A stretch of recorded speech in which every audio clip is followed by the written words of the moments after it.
Hello' মই ৰিপনা হাজৰিকাকো স্বাগতম জনাইছোঁ মইনতি মিনি ব্লগলৈ। আমি এখন চেণ্টাৰ টেবুল ডেলিভাৰ কৰিব গৈ আছোঁ ঢিঙৰ চহৰীয়া গাঁও। আৰু ভাইটি আৰু মই আমি দুইটা ওলালোঁ স্কুটিখনৰ আগত, সি গ্লাছখন ল'লে আৰু মই মাজত টেবুলখন লৈ ল'লোঁ। এইটো হৈছে আমাৰ ইনষ্টাগ্ৰাম পেজ। আমাৰ পেজটো ফ'ল' কৰিব, আমাৰ প্ৰডাক্টবোৰ চাব। আমি হোম ডেকৰ ফাৰ্নিচাৰ বস্তুবোৰ বনাওঁ। আমি নগাঁও আৰু মৰিগাঁও ডিষ্ট্ৰিক্টতে হোম ডেলিভাৰ কৰোঁ। যদি আপোনাক কিবা লাগে আমাক তাতে কমেণ্ট বা মেছেজ কৰিব পাৰে। এইফালে ভাইটি আৰু মই গৈ আছোঁ।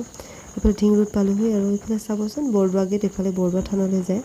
আৰু এইফালে ঢিঙৰ চাইডে আমি গৈ আছোঁ, গৈ চহৰীয়া গাঁও পালোঁ। এইফালে ৰাস্তা চিনি পোৱা নাই, তো কাষ্টমাৰজনলৈ আমি ভিডিঅ' কল কৰোঁ। তেওঁ ভিডিঅ' কল কৰি গৈ আছোঁ, তেওঁ দেখাই গৈ আছে কোনখিনিত হয় তেওঁক ক'ব। আৰু তেওঁক ক'লে তেওঁৰ ঘৰৰ ফালে আমি সোমালোঁ। তেওঁ ৰাস্তালৈ অলপ আগবাঢ়ি আহিলে আৰু এইফালে তেওঁৰ মাকে গেটখন খুলি দিলে আৰু ভাইটি আৰু মই তেওঁলোকৰ ঘৰত গৈ সোমালোঁ। আৰু এয়া তেওঁলোকক আমি ডেলিভাৰ কৰিলোঁ। কাষ্টমাৰজনে তেওঁ ধুনীয়াকৈ টেবুলখন সজালে আৰু ভালদৰে ইয়াত ফটোটো অহা নাইকিয়া। এইখন ফটো চাওক, এইখন টেবুলখন। আৰু আজিৰ ভিডিঅ'টো ইমানেই। Bye bye.